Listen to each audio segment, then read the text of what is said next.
भारत गौरव आचार्य श्री पुलक सागर जी गुरुदेव के प्रवचन और धार्मिक कार्यक्रम देखने एवं सुनने के लिए जिन शरणम मीडिया चैनल को अभी सब्सक्राइब करें और बेल आइकॉन पर क्लिक जरूर करें। प्यारी प्यारी भव्य आत्माओं,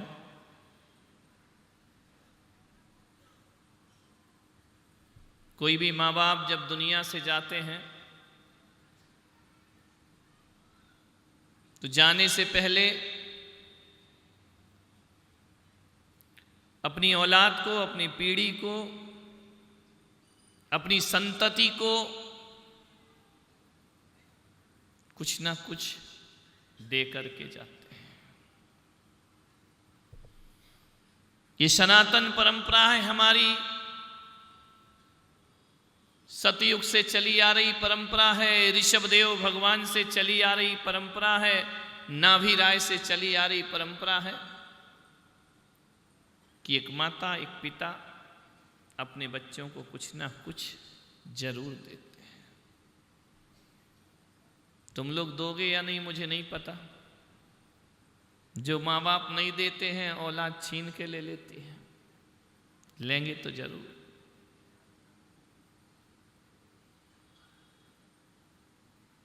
मैं संत हूं, मैं भी दुनिया से जाने से पहले, मेरी तो कोई औलाद नहीं है, लेकिन समाज ही हमारी माता है, समाज ही हमारे पिता है, समाज ही हमारी संतान है, समाज ही हमारा वंश हुआ करता है। ध्यान रखना, जिस दिन से घर छोड़ते हैं उस दिन संत प्राइवेट प्रॉपर्टी नहीं, पब्लिक प्रॉपर्टी हो जाया करते हैं। मैं किसी व्यक्ति विशेष का नहीं हूं। जो जो मुझे अपना मानेंगे सारे जगत का मैं हूं और सारा जगत मेरा है। संत का यही जीवन है। मेरे पास कोई विरासत नहीं है, कोई वसीयत नहीं है, लेकिन मेरे पास तुम्हारे लिए कुछ नसीहतें हैं। ध्यान रखना, हकीकत याद रखना कि संतों की नसीहत में ही दुनिया की सबसे बड़ी वसीयत हुआ करती है। ध्यान रखना, उनकी नसीहतों को जो मान लेते हैं फिर उन्हें दुनिया में किसी भी वसीयत की जरूरत नहीं पड़ा करती है। भगवान महावीर 2600 वर्ष से ऊपर हो गए, उनको निर्वाण को प्राप्त किए, वह भी हमें कुछ वसीयत सौंप कर गए। तुम्हें तुम्हारी वसीयत तुम्हारी दादाजी ने सौंपी होगी, परदादे ने सौंपी होगी, पिता ने सौंपी होगी। हम संतों को भी कोई वसीयत हमारे परम पिता परमेश्वर सौंप कर गए हैं।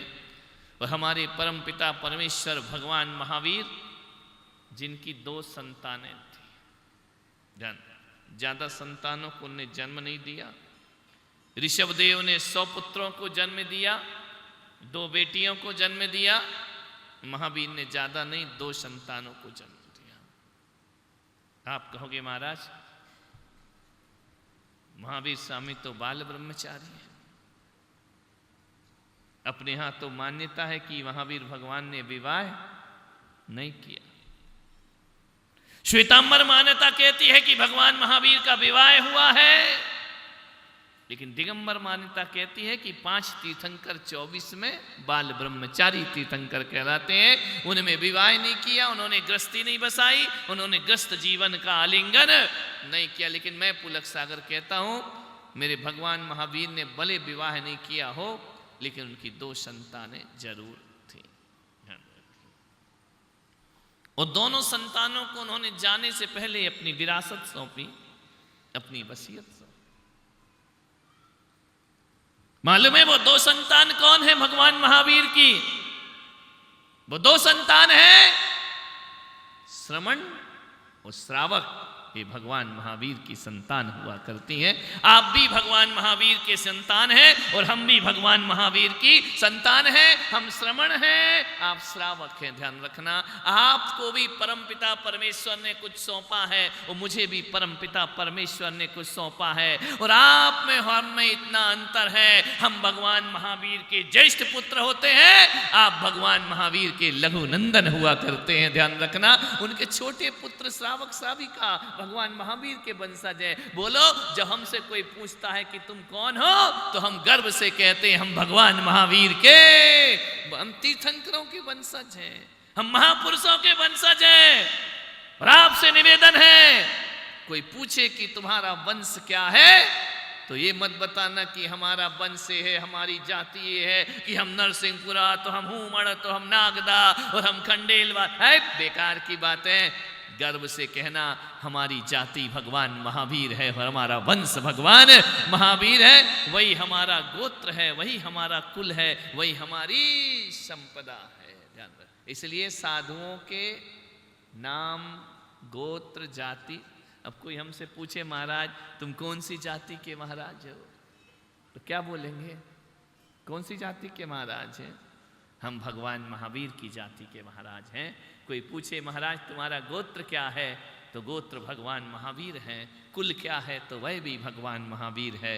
और हमारा वंश क्या है, तो वह भी भगवान महावीर हुआ करते हैं। ध्यान रखना, हम उनके वंश में पैदा हुए। भगवान महावीर जाते हुए हमें 3 चीजें सौंप कर गए। बड़े पुत्र को, मुनियों को 3 चीज सौंपी, और वो 3 चीज हमने आज भी संभाल कर रखी हैं। 2600 वर्ष के बाद भी वो 3 चीजें हमारे पास हैं।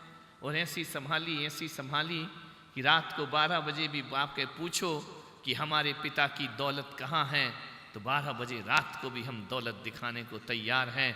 और हमने केवल उस संपदा को संभाला नहीं है, उसमें वृद्धि भी की है। ध्यान रखना, ध्यान रखिए, भगवान महावीर ने हमें 3 चीज सौंपी, पिछी, कमंडल और शास्त्र। ध्यान रखना, कभी भी पूछ लेना कि महावीर की संपदा कहाँ है, तो ये भगवान महावीर की संपदा हुआ करती है, जिसे दिगंबर मुनि 24 घंटे अपने पास रख। ये महावीर का वंश है, ये महावीर की दौलत है।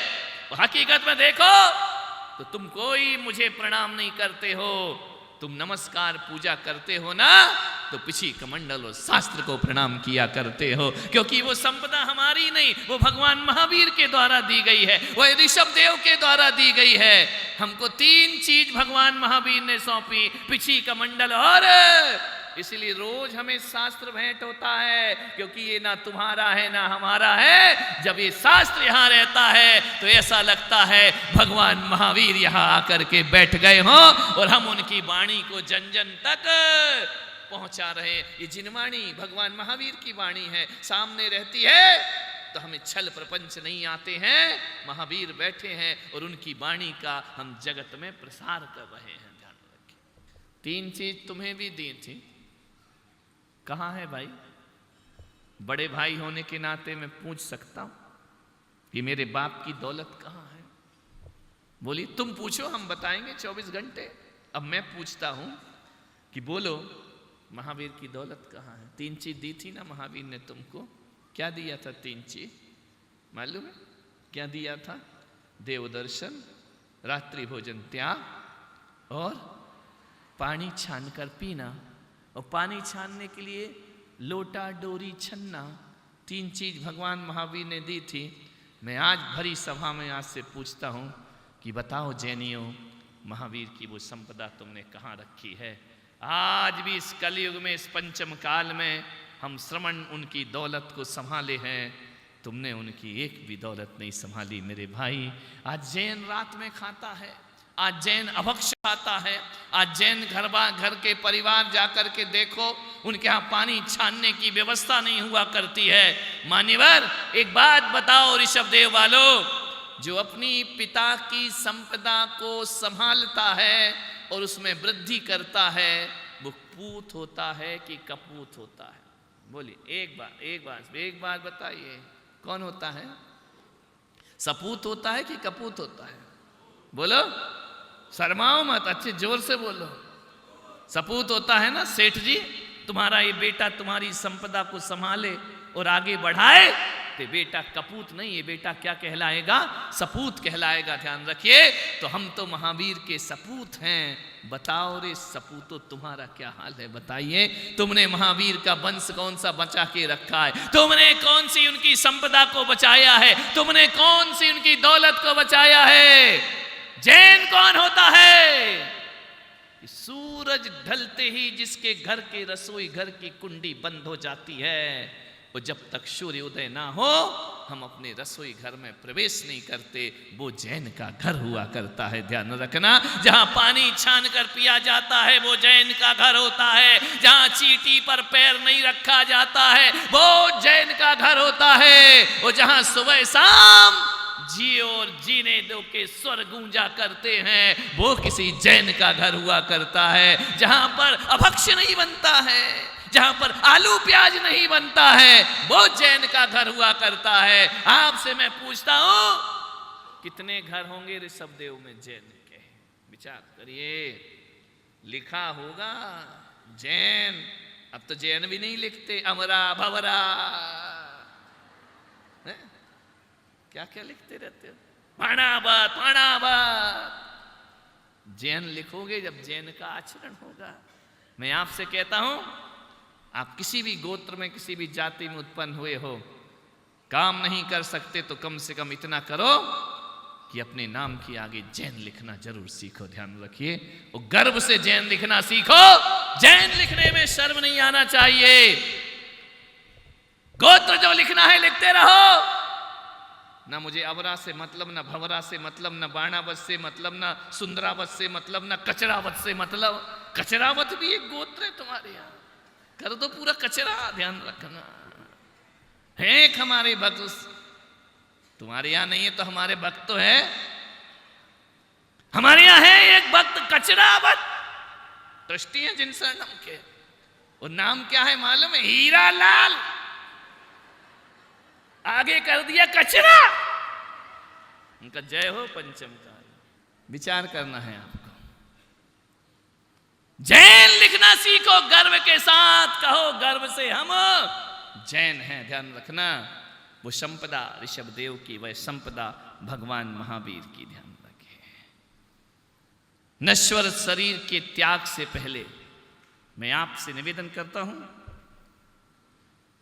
मैं आपसे गुजारिश करता हूं, मेरी आपसे प्रार्थना है, विनय है, मरने से पहले, इस शरीर को छोड़ने से पहले अपने घरों की वसीयत जरूर लिख देना। ध्यान रखना। जितना भी तुमने कमाया है जीते जी लिख देना। और जो लोग मरने से पहले अपने घर की वसीयत नहीं लिखते हैं, विरासत नहीं लिखते हैं, मरने के बाद उन भाई भाइयों में खून खराबा हुआ करता है, एक दूसरे को लेकर झगड़े हुआ करते हैं, देवरानी और जेठानी एक दूसरे की दुश्मन हो जाया करती हैं। मैं आपसे निवेदन करता हूं, खून खून का प्यासा हो जाता है। इसलिए आपसे मेरा निवेदन है, मरने से पहले पति पत्नी को बैठना चाहिए एक कमरे में। ध्यान रखिए, पति पत्नी एक कमरे में बैठे और बेहिचक बोलें कि जीवन का कोई भरोसा नहीं है, दो में से एक तो जाएगा। ध्यान रखना। एक साथ तो बहुत किस्मत वाले हैं जो जाते होंगे, दो में से एक तो जाएगा। या मैं पहले जाऊंगी या तुम पहले जाओगे। शर्माओ मत, इसमें कोई, ये हकीकत है जिंदगी की, इसमें शर्म नहीं करना। और पुरुषों से भी निवेदन करूंगा, यदि कोई पत्नी कहे कि आओ वसीयत लिख देते हैं, मेरे नाम कुछ लिख दो, तो पुरुष को ये नहीं कहना चाहिए कि तू मेरे मरने का रास्ता देख रही है। क्या ध्यान रखना ना, ऐसी ना समझी भरी बातें मत करो। घरों में सुख शांति छोड़ करके जाना है तो अपनी वसीयत लिख करके जाइए। घरों में अदालतों के द्वार खोलकर मत जाइए, कोर्ट कचहरी खोल करके मत जाइए, उन्हें तड़पने के लड़ने के लिए मजबूर करके। एक माँ बाप का फर्ज है जीते जी अपनी औलाद की वसीयत आज ही लिख देना। सेठ जी घर जाके सब निपटा दो, साइन लास्ट में करना, ध्यान रखना। लेकिन लिखाई कर देना, बंटवारा कर। अब क्या करेंगे, एक तो औलाद लेगा कौन, ध्यान रखना। लफड़े तो ये है ना। लेकिन कभी मन करता है, ये मत सोचो कि एक औलाद है तो क्या होगा। आज तुम्हारी औलाद तुम्हारे कारण तुम्हारी पत्नी की इज्जत कर रही है। हो सकता है कि कल तुम ना रहो तो तुम्हारी पत्नी को खून के आंसू बहाना पड़े। ध्यान रखिए, मैं तो हर पति पत्नी से निवेदन करता हूं कि ऐसी वसीयत लिख लेना चाहिए आदमी को। बातें कड़वी हैं लेकिन बात बहुत अच्छी है कि मेरे मरने के बाद हम तुम दोनों में से जो भी एक गया, मेरे बाद दौलत पर तेरा अधिकार होगा और तेरे बाद दौलत पर मेरा अधिकार होगा। और उसके बाद जो एक बचे हुए प्राणी की जीवन भर सेवा करेगा, उस बेटे को फिर माँ बाप की दौलत मिलना चाहिए। ध्यान रखना, हालात बहुत खराब हैं, आप चले जाओगे, आंखें मूंद लोगे। जो बचता है, हकीकत बताओ, जो मर जाता है वो नहीं मरा करता है, जो जिंदा रहता है रोज रोज वो मरा करता है। ध्यान रखिए, मौत तो उसको आती है जो जीवित रहा करता है, पल पल जिंदा है वो मरता है तिल तिल करके। ध्यान रखिए, ज्यादा लाड़ प्यार में मत जाओ कि हमारा बेटा अच्छा है, हमारी बहू अच्छी है। ध्यान रखना, निगाहें फिरने में ज्यादा देर नहीं लगा करती है। कुत्ते की पूंछ और आदमी की मूंछ कब टेढ़ी हो जाए कोई भरोसा नहीं है। कब टेढ़ी हो जाए निगाहें, ध्यान रखना। सेठानी समझ रहे क्या? ऐसी बातें आपको डायरेक्ट समझ में आ जाती। आज लग रहा है बेटा बहुत अच्छा है, कल बदल जाए, नहीं तुम्हारा नहीं बदलेगा, आशीर्वाद है। ध्यान रखना। लेकिन इस गलत फहमी में, ओवर कॉन्फिडेंस में मत जियो। ध्यान रखना, नारी का जीवन तभी तक अधिकारों का होता है जब तक उसका पति जीवित होता है। पति के बाद उसके सब अधिकार छिन जाया करते हैं। ध्यान रखना है। आपसे निवेदन है मेरा, और महिलाओं से भी निवेदन है कि अपने पति से कहो कि मेरे लिए कुछ करके जाओ। सारी दौलत बच्चों के नाम करना नहीं चाहिए, वरना उसको पूछेगा कौन। ध्यान रखिए। पुष्पदन, तुम्हारे तो 2 है ना, लिख जाओ बेटा सरोज के नाम। ये मत सोचना कि अभी थोड़ी जा रहा हूं मैं, मत जाओ। लेकिन पहले 7 जन्मों की कसमें खाई है, फेरे लगा के आई है, तुम्हारे लिए जी है, बच्चों के लिए जी है, बच्चों के लिए सब आहुतियां दी हैं। लेकिन वक्त बदलने में ज्यादा देर, ये मेरी बात जिंदगी में संभाल के रखना, वरना बड़े बड़े लोग, करोड़पति भी सड़कों पर आ गए मौत होने के बाद। ध्यान